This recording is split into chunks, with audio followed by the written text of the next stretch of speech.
Hello, viewers. This is Paladin of Odin, and this is some more Magic the Gathering Online. This is another episode of the Standard Commentary Series, and I'd like to start off by saying if in the past couple videos the background noise has been louder than normal, it's because where I live right now is having some, I would call it nasty weather.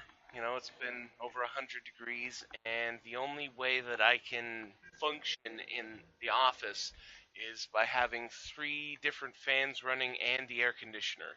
So, unfortunately, until the weather chills out, um, there might be some background noise, and I apologize for that. But hopefully, we can just stick through this, and sooner or later things will get back to normal.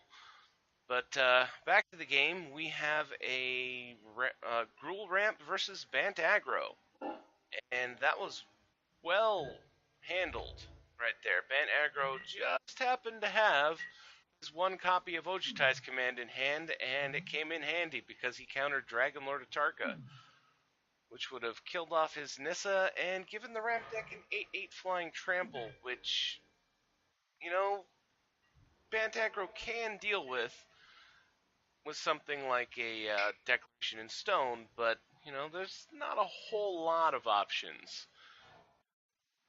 But good news for Ramp is now he has a 3/3 Hangerback Walker, and Hangerback Walker is probably one of the best creatures for Ramp right now because one, it's a creature that you can play early, and two, when it dies, it makes more creatures.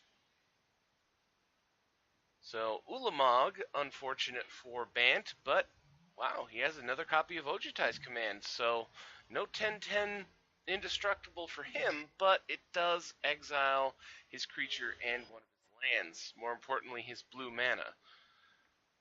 Attacks in with the Hangerback Walker for 3, so Bant is down to 16. But Ramp is down to 2 cards in hand, whereas Bant has 8 cards in hand. 7 now that he's played his land. And wow, he didn't play a thing. And sorry about that. Um, she's only supposed to do that when I say her name.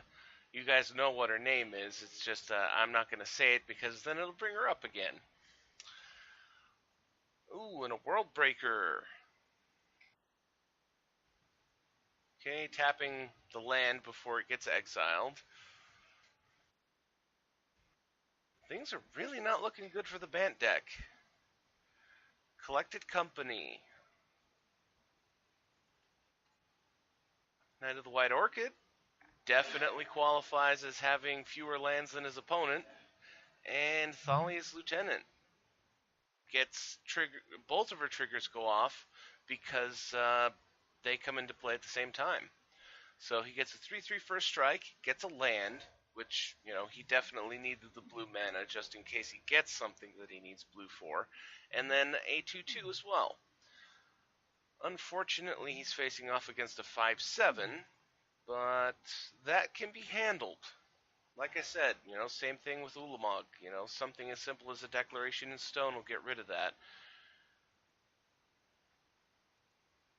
But more importantly, this doesn't have indestructible, so it's much easier to get rid of.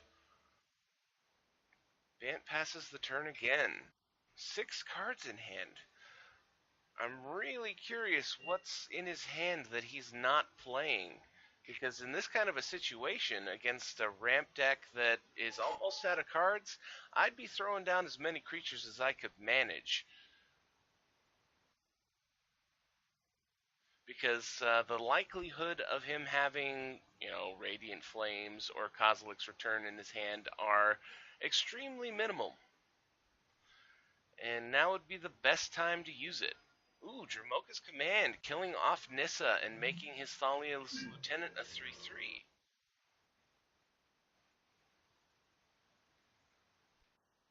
And attacking in with the World Breaker. Response, Collected Company. Gets a Tireless Tracker. Ouch. only one card, but one is better than none. It's better to hit one creature than none. Working on a collected company in a situation like this is really pretty bad. But I have to say, I am really surprised at how badly this ramp deck is running right now. Did I say ramp deck or Bant deck? The Bant deck. Reflector Mage, choosing the Hangerback Walker because you really don't want to let him exile another. Ooh, and Duskwatch Recruiter. Okay, so now he's building that army. And another Thalia's Lieutenant. Wow! That is quite the army he has here now. 4/4 first strike, an 8/8 Thalia's Lieutenant, a 4/3 Tireless Tracker, and he's going all in.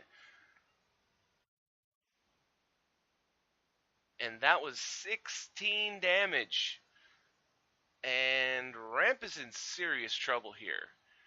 He pretty much needs to play a Kozilek's Return and an Eldrazi right behind it so that he can get the 7 damage on the board.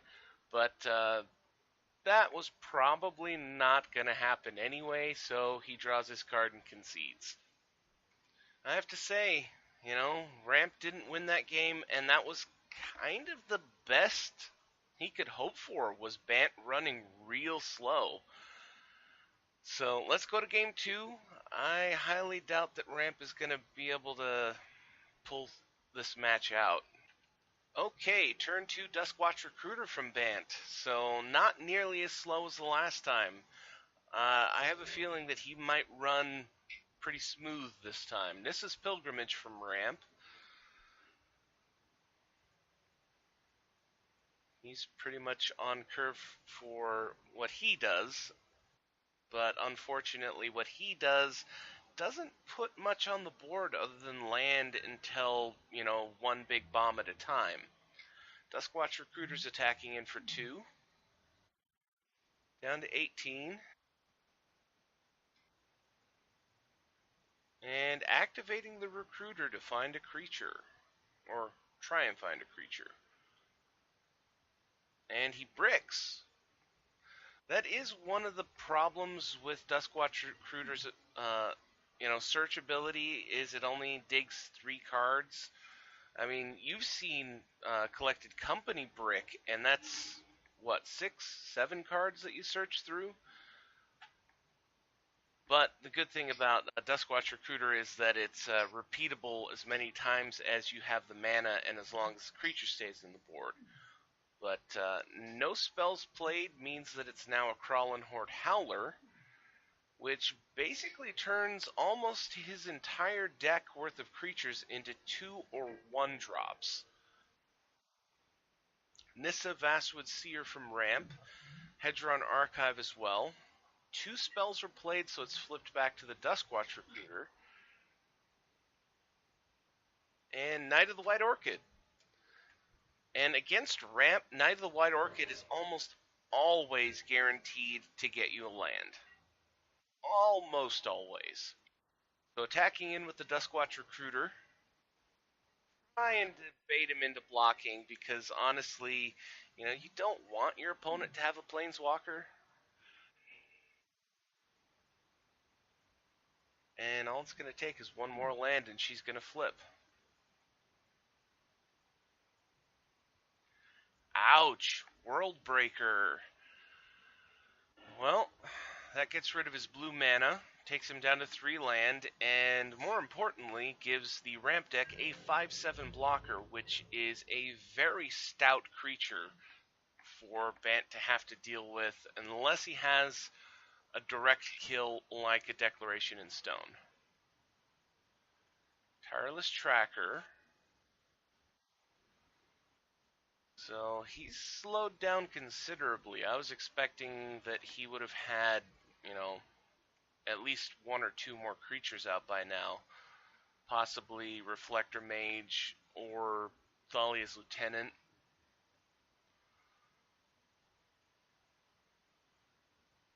So this is actually good news for Ramp. The slower Bant runs, or the the worse his run is, the better for him. So land, flips Nissa, he goes for the -2 to get the 4/4. That is one of the problems with trying to deal with Bant in a deck like Gruul Ramp, is the fact that he can go very, very wide, and you have a very limited ability to block. Ooh, Dragon Lord Atarka. Say goodbye to the board. Getting rid of the Tireless Tracker and the Duskwatch Recruiter, leaving the Knight, which is a 2/2 first strike and can't stop any of these creatures. I mean, he can do it once, but now he's dead. And Ramp has a 5/7, an 8/8 flying trample, and a 4/4, and Bant draws his card and concedes. Wow, I was very, very wrong. Again, that wasn't a very good run for Bant, but Ramp was very easily able to take advantage of that. And that's the thing that a lot of people forget about Ramp, is they can very easily start stacking up big creatures over and over and over again, and quickly make it impossible for you to stop them outside of board clears. And most decks don't run main deck board clear unless that's their thing. But this video is almost 12 minutes long right now, so I'm going to end the video here. That was Gruul Ramp versus Bant Aggro. And if you liked what you saw, hit that like and subscribe button for me, and I'll see you in the next video.